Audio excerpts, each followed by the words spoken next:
हुजूर अकरम सल्लल्लाहु अलैहि वसल्लम ने सहाबा इकराम से फरमाया कि मेरे सहाबियों, तवज्जो है ना आपकी? जो लोग सुन रहे हैं जरा इस तरफ सुभान अल्लाह एक मर्तबा कह दें। जिनकी तवज्जो है वो ही कहें, बाकी खामोश रहें। कहें सुभान अल्लाह। मेरे प्यारे आका के प्यारे दीवानों, ये जो सारा प्रोग्राम चल रहा है ये आखिर तक चलता रहेगा। हम ये देखने के लिए नहीं आए हैं, हम यहां नजर रखें जो मिंबर से आप तक पहुंचाने की कोशिश की जा रही है। मैं अर्ज कर रहा था कि हुजूर अकरम सल्लल्लाहु अलैहि वसल्लम ने फरमाया अपने सहाबा इकराम से, कि मेरे सहाबियों, जब कभी तुम्हारा गुजर जन्नत के बागों से हो तो तुम वहां जन्नत के कुछ मेवे भी चर लिया करो। अब जब सहाबा इकराम ने यह सुना तो बड़ा ताज्जुब हुआ कि जमीन पर भला जन्नत के बाग कहां से मिलेंगे।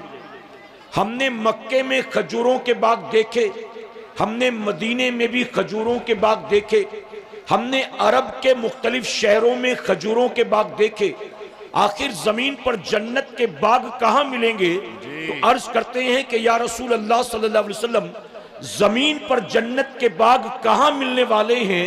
तो हुजूर अकरम सल्लल्लाहु अलैहि वसल्लम ने फरमाया कि जमीन पर जो अल्लाह के जिक्र की महफिल सजती है वो जन्नत का बाग हुआ करती है। क्या पता चला? जमीन पर जहां जिक्र की महफिल सज जाए, जमीन का वो हिस्सा जन्नत का बाग बन जाया करता है। जी बेशक बेशक बेशक। तो इससे ये बात मालूम हो गई कि इस वक्त हम और आप कहीं और नहीं बैठे हैं।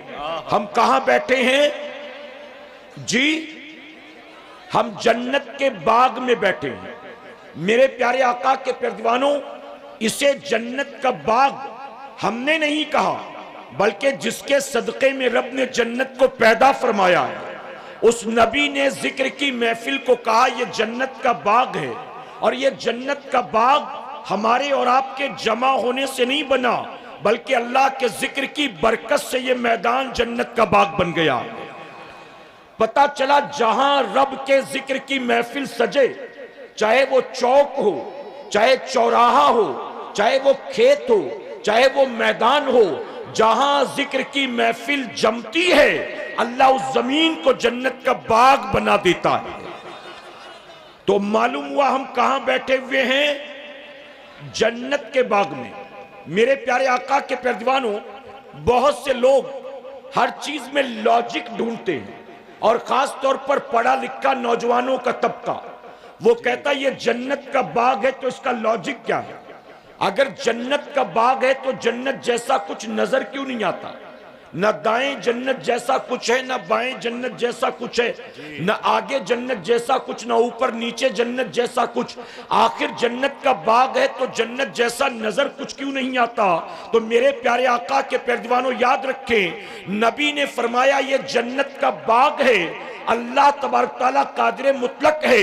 अल्लाह जन्नत का बाग दिखा कर भी बात को मनवा सकता है, लेकिन अल्लाह की आदत करीमा ये है, अल्लाह दिखा कर बात को नहीं मनवाता है, अल्लाह महबूब से कहलवा कर बात को मनवाता है। बेशक बेशक बेशक। अल्लाह चाहे तो दिखा दे कि जन्नत का बाग है जी, लेकिन देखने के बाद माना तो ये कमाल नहीं है। कमाल तो ये है कि देखा नहीं, महबूब ने कह दिया और हमने मान लिया कि ये जन्नत का बाग है। मेरे प्यारे आका के प्यारे दीवानों, आप देखें, मेराज पाक की तारीख करीब है।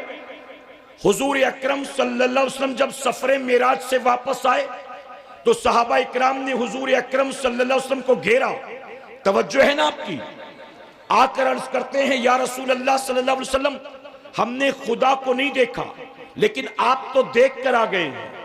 आपके कहने पर हमने अपने बाप दादा के दीन को छोड़ा, अपने बाप दादा के बातिल माबूदों को छोड़ा। आका, हमने अल्लाह को देखा नहीं है, आप देख कर आ गए हैं। अबू जहल हमको छेड़ता है, अबू लहब हमको छेड़ता है, उतबा शैबा हमें परेशान करते हैं। वो कहते हैं कि एक मोहम्मद के कहने पर सल्लल्लाहु अलैहि वसल्लम तुमने बाप दादा के खुदाओं का इनकार कर दिया।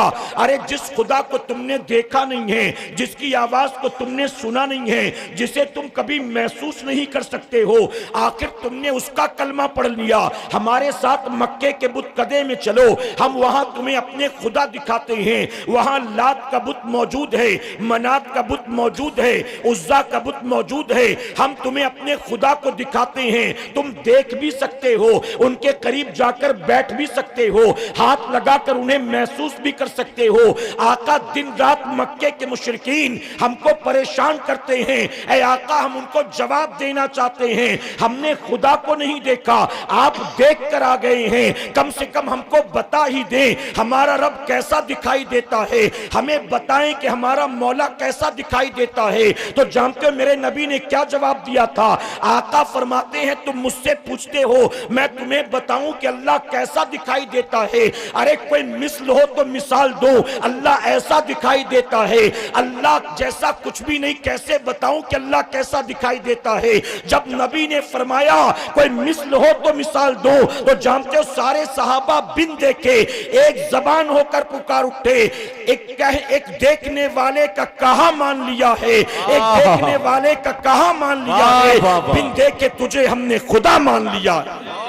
बहुत खूब माशाअल्लाह, बहुत खूब। नारे तकबीर, नारे रिसालत, उलमाए अहले सुन्नत। हमने अल्लाह को फैजाने कुरान कॉन्फ्रेंस। हमने अल्लाह को देखा?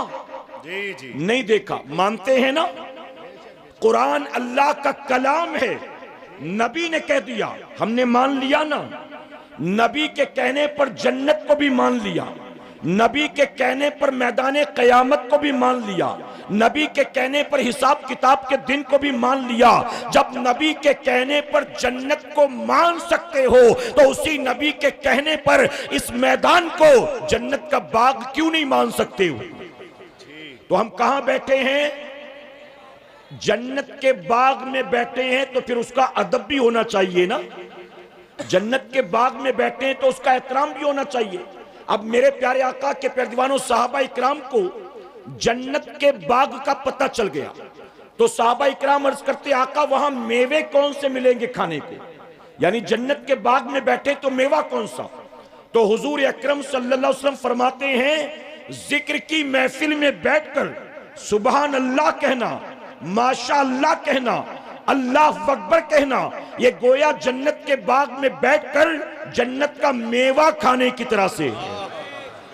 तो अल्लाह ने जन्नत के बाग में बिठाया है, अब यहां बैठकर जिससे जितना हो सके जन्नत का मेवा खाकर जाएंगे, कहे इंशाअल्लाह।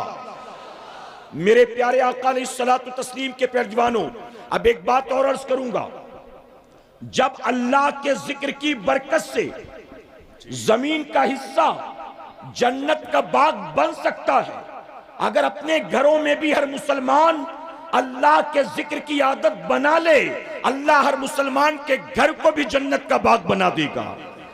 और जब घर जन्नत का बाग बनेगा तो घर में नहुसत नहीं होगी, घर में अल्लाह की रहमत का नुज़ूल होगा।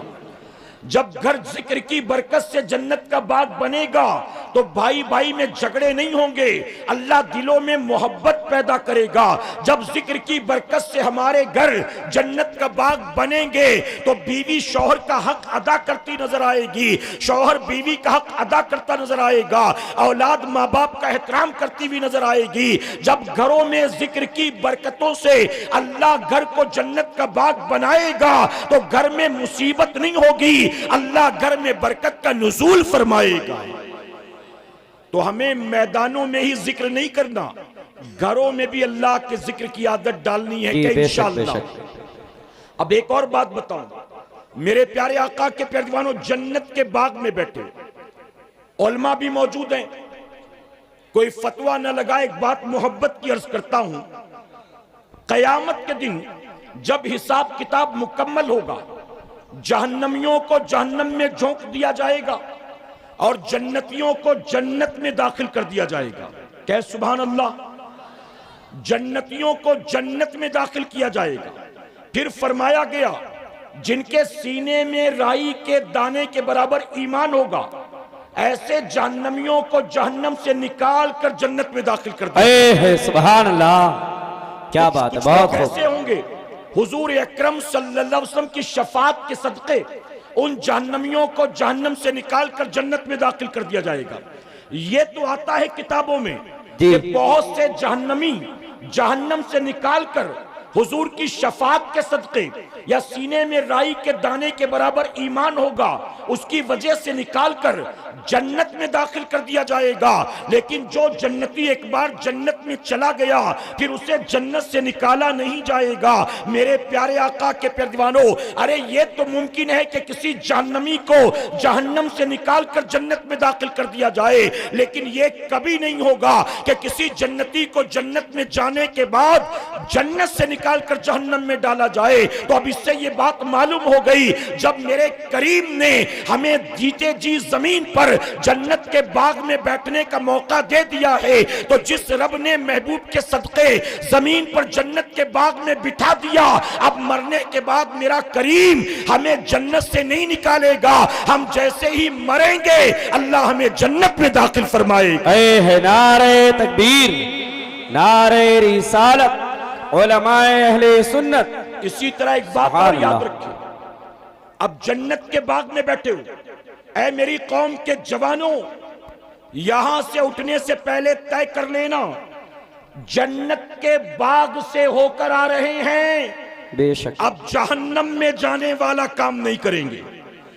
कहे इंशाअल्लाह, इंशाअल्लाह। वरना जन्नत के बाग से बैठकर निकला और फिर चला जहन्नम के रास्ते पर, तो बताइए उसे जहन्नम से कोई बचा सकता है? इसीलिए हुजूर अकरम सल्लल्लाहु अलैहि वसल्लम फरमाते हैं, तुम जहन्नम में गिरना चाहते हो, मैं तुम्हारी कमर पकड़ पकड़ कर तुम्हें बचाता हूं। आप जानते हैं अगले महीने में एक ऐसी रात आती जिसे हम और आप शबे बरात कहते हैं, निजात की रात, आजादी की रात। हदीस मुबारका में आता है कि उस रात अल्लाह ताला कबीले बनु कल्ब की बकरियों के बालों के बराबर अपने बंदों को जहन्नम से आजाद फरमा देता है। और उलमा क्या फरमाते हैं, जहन्नम से आजाद किसको करता है अल्लाह? सूफिया को नहीं, औलिया को नहीं, तहज्जुद गुजारों को नहीं, खौफे खुदा में रोने वालों को नहीं। अरे वो जो अल्लाह के नेक बंदे हैं उनको जहन्नम से आजाद नहीं किया जाता है, वो तो ऑलरेडी जन्नती होते हैं। फरमाया गया कि वो लोग जिन पर गुनाहों की वजह से जहन्नम वाजिब हो गई हो, अल्लाह ऐसे जहन्नमियों को इस रात जहन्नम से आजाद कर देता है। सुभान अल्लाह, सुभान अल्लाह। चला हमारी और आपकी बात हो रही है, औलिया सूफिया की बात नहीं हो रही, हमारी बात हो रही है। अब बताइए शबे बरात में अल्लाह ने हम जैसे गुनाहगार को माफ कर दिया, लेकिन दूसरे दिन उठने के बाद फिर हम वही गुनाहों के काम कर रहे हैं, फिर वही जहन्नम के काम कर रहे हैं। अल्लाह ताला ने हमारे जहन्नम से निजात का सामान किया, लेकिन सुबह उठने के बाद फिर हमने जहन्नम ही का काम किया। तो बताइए फिर जहन्नम से हमें कोई बचा सकता है? और हमारा हाल यही है कि नहीं है? मेरे प्यारे आका के प्यारे दीवानों, मैं उलमा की मौजूदगी में आपसे सवाल पूछता हूं।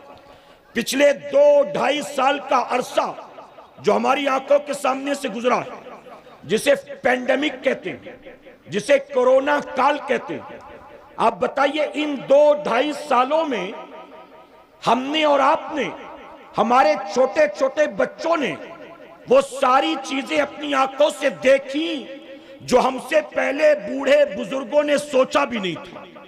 बताइए गलत तो नहीं कह रहा हूं मैं? कभी आपने सोचा था हमारे शहर की मस्जिद में ताला होगा, लोग नमाज़े जुमा अदा करने नहीं जा सकेंगे, गवर्नमेंट की तरफ से पाबंदी होगी?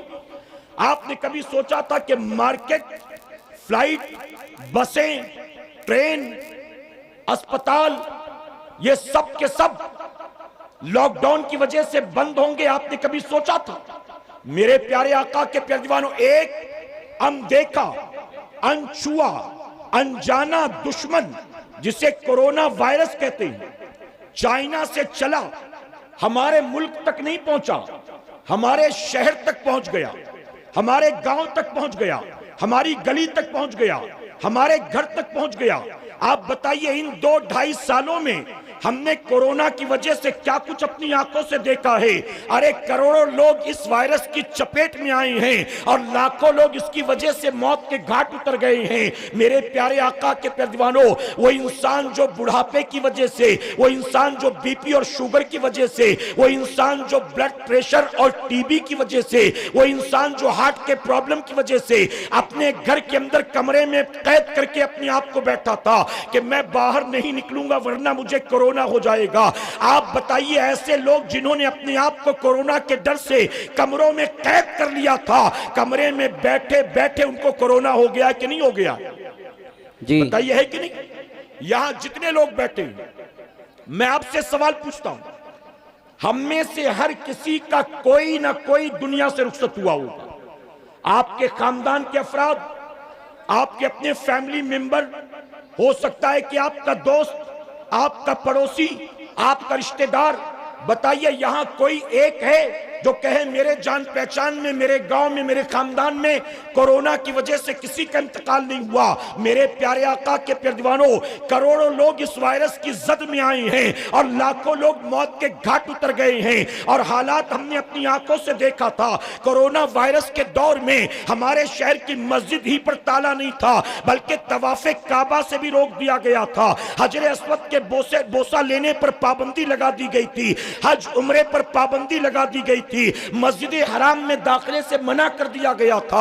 हुजूर की मस्जिद नबवी शरीफ आप देखें, जहां 24 घंटे गुलामों का तांता लगा रहता है, वहां भी पाबंदी लगा दी गई थी। कोई आ जा नहीं सकता था। ये सारे मनाजिर हमने अपनी आंखों से देखे हैं। मेरे प्यारे आका के प्यारों, हमारे व्हाट्सएप पर एक दिन में कितने लोगों के मौत की खबर आती थी, आप जरा बताइए? कितने लोगों की बीमारी की खबर आती थी, आप जरा बताइए? एक बाप अगर कोरोना की वजह से मरा है, उसके 4 जवान बेटे थे जी, 4 जवान बेटे मिलकर भी अपने बाप के जनाजे को कांधा नहीं दे सके। बिल्कुल हक है। मैं बॉम्बे जैसे शहर में रहता हूं, मैं वहां की बात करता हूं। अस्पताल में किसी मरीज की मौत हुई कोरोना की वजह से, अस्पताल वाले पैकेट में पैक करके उसकी मैयत को कब्रिस्तान लाते थे। ना घर वाले चेहरा देख सकते हैं, ना मैयत को गुस्ल दे सकते हैं, ना उसको कफन पहना सकते हैं, न नमाजे जनाजा पढ़ सकते हैं। मैयत को पैकेट में पैक करके अस्पताल से लाया जाता था और कब्र में उतारा नहीं जाता था, कब्र में उठाकर फेंक दिया जाता था। आपने सोशल मीडिया पर ऐसे मनाजिर देखे होंगे। ऐ सरकारे मदीना के प्यारे दीवानों, 68 साल का बूढ़ा बाप रोता रह गया, 32 साल का जवान बेटा दुनिया से चला गया, माँ रोती बिलखती रह गई, अपने बेटे का चेहरा नहीं देख सकी है। न जाने कितनी बच्चियां बेवा हो गई, न जाने कितने बच्चे यतीम हो गए, न जाने कितनों के सुहाग उजड़ गए, न जाने कितनों के बुढ़ापे की लाठी जाती रही। आप बताइए, ये सब कुछ हमने कोरोना काल में अपनी आंखों से देखा है, लेकिन इसके बावजूद हम कल भी जिंदा थे, आज भी जिंदा हैं। इन हालात से बचाकर हम सही सलामत यहां तक पहुंचे हैं। अब मैं आपसे सवाल पूछता हूं, मजमे में बैठा हर नौजवान गौर करे, हर नौजवान सोचे और जवाब दे। अगर कोरोना वायरस के दौर से निकलकर हम यहां तक पहुंचे हैं, हम कल भी जिंदा थे, सेहतमंद थे, आज भी जिंदा और सेहतमंद हैं, आखिर किसकी वजह से हैं? हम क्या लॉकडाउन की वजह से जिंदा हैं? हम क्या मास्क की वजह से जिंदा हैं? हम क्या सोशल डिस्टेंसिंग की वजह से जिंदा हैं? हम क्या वैक्सीन की वजह से जिंदा हैं? हम क्या डोलो गोली की वजह से जिंदा हैं? हम क्या WHO की वजह से जिंदा हैं? हम क्या गवर्नमेंट की पॉलिसीज की वजह से जिंदा हैं? हम आखिर कल भी जिंदा थे और आज भी जिंदा हैं, तो आखिर ये जिंदगी हमें दी किसने है? ऐ मुसलमानों, मानना पड़ेगा, जिंदगी और मौत पर मेरे रब के सिवा दूसरा कोई कुदरत नहीं रखता।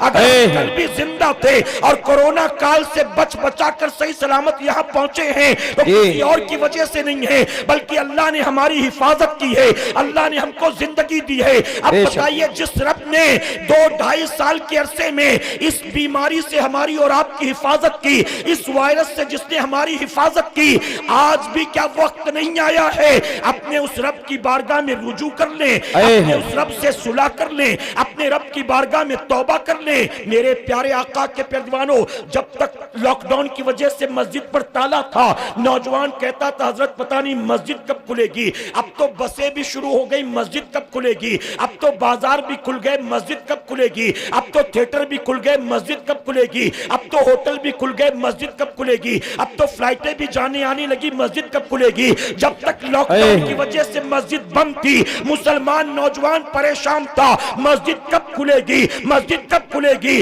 हमने सोचा शायद मुमकिन है कि तौबा कर ली हो सकता है कि दिल में नमाज की मोहब्बत पैदा हो सकता है मौत को करीब से देखने के बाद सुधर गया हो। लेकिन मेरे प्यारे आका के प्यारवानों, हमने देखा मस्जिद तो खुल गई, लेकिन वो जवान फजर में नजर नहीं आया, जोहर में नजर नहीं आया, असर में नजर नहीं आया। अरे जब तक मस्जिद पर पहरा था लॉकडाउन की वजह से, परेशान था मस्जिद कब खुलेगी। लेकिन जब मस्जिदें खुल गई तो सिवाय जुमा की 2 रकात के लिए हफ्ते में कभी वो मस्जिद का रुख तक नहीं करता, कभी पलट कर अल्लाह के घर की तरफ नहीं आता। मैं आपसे कहना चाहता हूं, ये सारी चीजें हमने अपनी आंखों से देखी हैं। अगर आज भी तौबा नहीं करेंगे, आज भी होश के नाखून नहीं लेंगे, तो याद रखना आज बच गए हो, कल भी बचे रहोगे, इसकी कोई गारंटी नहीं है। इसलिए मुसलमानों, आज किस महफिल पाक से आप तमाम से कहना चाहूंगा, आप कानों के चस्के के लिए तो नहीं आए हो, आप तफरी के लिए तो नहीं आए हो, आप मजमा देखने के लिए तो नहीं आए हो। अगर कुछ वाकई दीन की बातें सीखने के लिए आए हो, तो मैं आप तमाम से एक गुजारिश करूंगा, अदब के साथ इस महफिल से पलट कर अपने घर जाने से पहले अल्लाह की बारगाह में तौबा कर लेना और ये तय करके जाना, ऐ अल्लाह गया था तो दामन गुनाहों से दागदार था, लेकिन जब पलटा हूं तो मौला मैं तौबा करके पलटा। अल्लाह जब गया था मैं नमाजी था, मैं फजर में सोए पड़े रहता था, लेकिन मौला जब पलट कर आया हो, दीनदारों का चेहरा देख कर आया हो, दीनदारों की महफिल से होकर आया हो, जन्नत के बाग से निकल कर आया हो, अल्लाह वादा करता हूं अब दुनिया यहाँ की वाह हो जाए, एक वक्त की नमाज जानबूझकर कज़ा नहीं करूंगा। वादा करते हो इंशाअल्लाह, इंशाअल्लाह, हाथ उठा कर इंशाअल्लाह। मैं आपसे सवाल पूछता हूं, यहां जितने लोग बैठे हैं मुझे आप बताएं, अब आप मुझे जवाब दें, हम जितने बैठे हैं हम हुसैनी लोग हैं कि यजीदी लोग हैं? जी हुसैनी है ना? एक बार फिर सोच लो, हम हुसैनी है कि यजीदी? अब बताओ, फज्र में नमाज़े कज़ा करना किसका काम है? हुसैन का। जी फिर हुसैनी क्यों कर रहा है नमाज कज़ा? रोजाना चेहरे से दाढ़ी मुंडाकर नालियों में फेंक, क्या बात है हज़रत, बहुत हुसैन का काम है कि यजीद का? जी अब जवाब नहीं बन रहा है आपसे। नाच गाने सुनना हुसैन का काम है कि यजीद का? यजीद का। ये सब जानते तो हो ना, कोई नई बात तो नहीं है। फिर कैसे गाने सुनते हो? मोबाइल में 2-2, 4-4, 8-8 GB गाने कैसे डाउनलोड करके रखे? अल्लाह। नचनियों गवैयों के चैनल्स कैसे आपने सब्सक्राइब कर रखे? टिकटॉक पर दिन रात गंदे गंदे टिकटॉकर्स को क्यों फॉलो करते हो? अगर जानते हो कि यह काम हुसैन का नहीं, अरे मुसलमानों, हुसैन एक यजीद हजरत अमीर मुआविया रज़ियल्लाहु अन्हु का बेटा होकर, सहाबी रसूल का बेटा होकर खलीफा बनने की ख्वाहिश रखता था, दाढ़ी मुंडाता था, शराब पीता था, जुआ खेलता था, नाच गानों का शौकीन था। एक था इमाम हुसैन ने उसे बर्दाश्त ना किया, उसके मुकाबले में करबला के मैदान में आ गए और 6 माह के लगते जिगर को भी कटा कर बता दिया, हुसैन सब कुछ लुटाना तो गवारा कर सकता है, नबी की शरीयत के खिलाफ कोई अमल करे हुसैन उसे देखना गवारा नहीं कर सकता। सुभान, नारे तकबीर, नारे रिसालत, उलमाए अहले सुन्नत, फैजान कुरान व अज़मते अहले बैत कॉन्फ्रेंस। तुमने बड़ा सस्ता सौदा समझा है, तुमने समझा हुसैनी होना बड़ा सस्ता सौदा है। ताजिया कर लो, हुसैनी बन जाओगे, शरबत बना लो, मुहर्रम में हुसैनी बन जाओगे, हुसैन के जिक्र की महफिल सजा लो, किसी मुकर्रिर को बुलाकर 20-25 हजार देकर करबला के वाकयात सुन लो, हुसैनी बन जाओगे। हमने समझा खाने खिलाने से हुसैनी बनते हैं, 200-400 चंदे देने से हुसैनी बनते हैं, सिर्फ मजमों को जमा करके नारे लगाने से हुसैनी बनते हैं। अरे हुसैनी ऐसे नहीं बनता कोई। हुसैनी कौन होता है? आओ तुम्हें करबला के मैदान में ले चक्कर दिखाता हूं। ऐ सरकारे मदीना के प्यारजवानों, 10 मुहर्रम की रात आती है, इमाम अली मकाम अपने खेमे में जाते हैं। 7 तारीख से पानी बंद था, 7 तारीख गुजरती है, 8 तारीख गुजरती है, 9 का दिन गुजर जाता है, मगरिब के बाद 10 मुहर्रम की रात आती है। इमाम हुसैन अपने साथियों के खेमे में जाते हैं। वो 72 साथी जो इमाम के साथ करबला के मैदान में आए थे, इमाम पाक उनके खेमे में जाते हैं और जाकर कहते हैं, मेरे साथियों,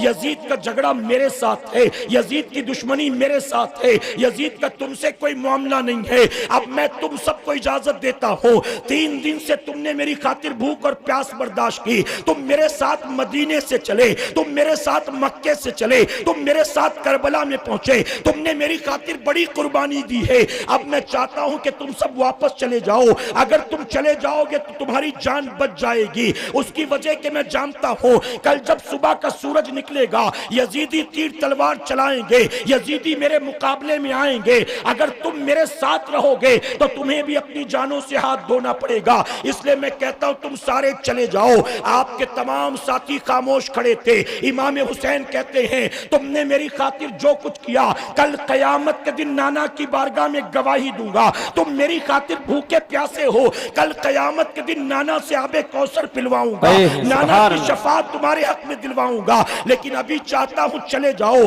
अगर तुम चले जाओगे तुम्हारी जिंदगियां महफूज रहेंगी, अगर चले जाओगे तुम्हारे बीवी बच्चे महफूज रहेंगे, अगर चले जाओगे तुम्हारी बीवी बेवा होने से बच जाएगी, तुम्हारे माँ बाप की गोद उजड़ने से बच जाएगी, तुम्हारे बच्चे यतीम होने से बच जाएंगे। इमाम ने कहा, मैं तुम सबसे राजी हूं, लेकिन चाहता हूं चले जाओ ताकि तुम्हारी जान बच जाए। यजीद का मुकाबला मैं कर लूंगा। आपके साथ ही सन्नाटा छाया हुआ था। आखिरकार इमाम हुसैन ने कहा, खेमे में एक छोटा सा चिराग जल रहा था। इमाम ने कहा, मैं जानता हूं इस चिराग की रोशनी की वजह से मेरा चेहरा तुम्हारी निगाहों के सामने है और इसलिए मुरव्वत और मोहब्बत की वजह से तुम मेरा साथ नहीं छोड़ पाते हो। इमाम ने कहा, मैं इस चिराग की रोशनी को धीमा कर देता हूं, अंधेरे का फायदा उठाकर चले जाओ। इमाम हुसैन ने खेमे में जलते हुए चिराग की रोशनी को धीमा किया। कुछ देर तक खेमे के अंदर सन्नाटा छाया था, अंधेरा भी था, खेमे में सन्नाटा भी छाया था। कुछ देर के बाद मेरे इमाम ने फिर से चिराग की लौ को ऊंचा किया। जब खेमे के अंदर रोशनी फैली, इमाम हुसैन ने देखा आपका साथी चिराग को धीमा करने से पहले जहां खड़ा था 1 इंच भी दाएं बाएं नहीं हटा। हर साथी अपनी जगह पर मौजूद था, हर साथी अपनी जगह पर खड़ा था। इमाम ने कहा, तुम जाते क्यों नहीं हो? अरे मैंने कहा ना, तुम्हें मैं याद रखूंगा, कयामत के दिन नाना की बारगाह में सिफारिश करूंगा। अभी चले जाओ। क्या तुम्हें अपनी जानें प्यारी नहीं है, अपने माँ बाप प्यारे नहीं है, अपने बीवी बच्चे प्यारे नहीं है? तो जानते हो 72 नुफूसे कुदसिया आपके साथियों ने एक जबान होकर कहा, सुनो हुसैनी कौन होता है? ऐ शरबत पीने पिलाने वालों, ऐ ताजिया बनाकर ढोल गाजे बजाने वालों, रस्मी तौर पर तुम हुसैनी बनते हो, हकीकत में हुसैनी कौन होता है? करबला के मैदान से देख लो। इमाम ने कहा, तुम जाते क्यों नहीं हो? तो आपके तमाम साथियों ने एक जबान होकर कहा था, ऐ इमाम यकीनन हमें जाने भी प्यारी हैं, माँ बाप भी प्यारे हैं, घर बार भी प्यारा है, बीवी बच्चे भी प्यारे हैं, लेकिन ऐ आका गवाह हो जाए, हमें इन सारी चीजों से ज्यादा अपने नबी का नवासा प्यारा है, प्यारी है। आपके साथियों ने कहा, इमाम हम आपके साथ मदीने से निकले थे, आपको करबला पहुंचाने नहीं आए थे, हम करबला में आपके कदमों पर जान लुटाने आए थे। इमाम के साथियों ने कहा, ऐ इमाम पाक आप गवाह हो जाएं, कल सुबह का सूरज निकलेगा, यजीदी तीर तलवार चलाएंगे, यजीदी आपके मुकाबले में आएंगे, लेकिन ऐ इमाम हम भी वादा करते हैं, तवज्जो के साथ सुनिए। आपके 72 साथियों ने एक जबान होकर कहा था, ऐ इमाम हम वादा करते हैं, कल जब यजीदी आप पर तीर तलवार फेंकेंगे, हमारे जिस्मों में जब तक आखिरी सांस बाकी रहेगी, हम आपके मुकाबले में उन्हें आने नहीं देंगे। एक एक करके पहले खुद कटेंगे, उसके उसके बाद उनको आपके मुकाबले में आने देंगे। और तारीख शाहिद है मुसलमानों, सदियों के बाद भी इमाम हुसैन के सारे साथियों ने अपना सर कटाया है, उसके बाद यजीदी मुकाबले में आए इमाम हुसैन के। आप जरा सोचो, हमने समझा कुछ खा खिला लो यही काफी है। अहले बैत से मोहब्बत का दावा करने वालों, मेरे प्यारे आका के प्यारे दीवानों, में आपसे सवाल पूछता हूं, इजाजत है आपकी? हम हुजूर अकरम सल्लल्लाहु अलैहि वसल्लम का मीलाद मनाते हैं, कहे अल्हम्दुलिल्लाह। हम अपने नबी की मीलाद मनाते हैं, क्यों मनाते हैं? जवाब होगा इसलिए मनाते हैं क्योंकि हुजूर की आमद से हम खुश हैं। बताइए ना, हुजूर की आमद को सेलिब्रेट कर रहे हैं, हुजूर की आमद से हम खुश हैं, इसलिए हम हुजूर की मीलाद मनाते हैं। अब सुनो जो मैं कहना चाहता हूं, ऐ सुन्नियों,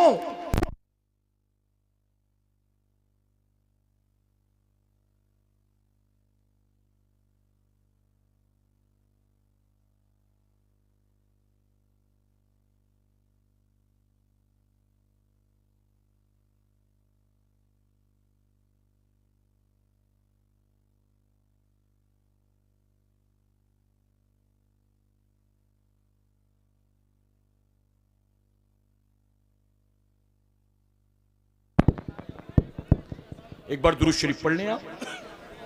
अल्लाहुम्मा सल्ली अला सय्यिदिना शफीना व हबीबिना मौलाना मुहम्मद सल्लल्लाहु तआला अलैहि वसल्लम सल्लल्लाहु अलैहि वसल्लम नहनु इबादु मोहम्मद। मेरी बात समझ में आ रही ना आपके?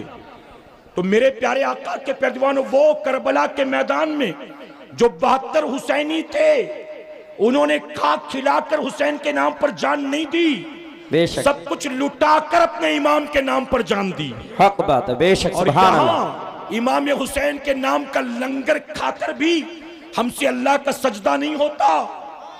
नबी की आमद की खुशियां मनाने वालों, मिलादे पाक पर लाखों रुपए खर्च करने वालों, मैं आपसे पूछता हूं, अरे नबी की मिलाद आप मनाते हो क्यों?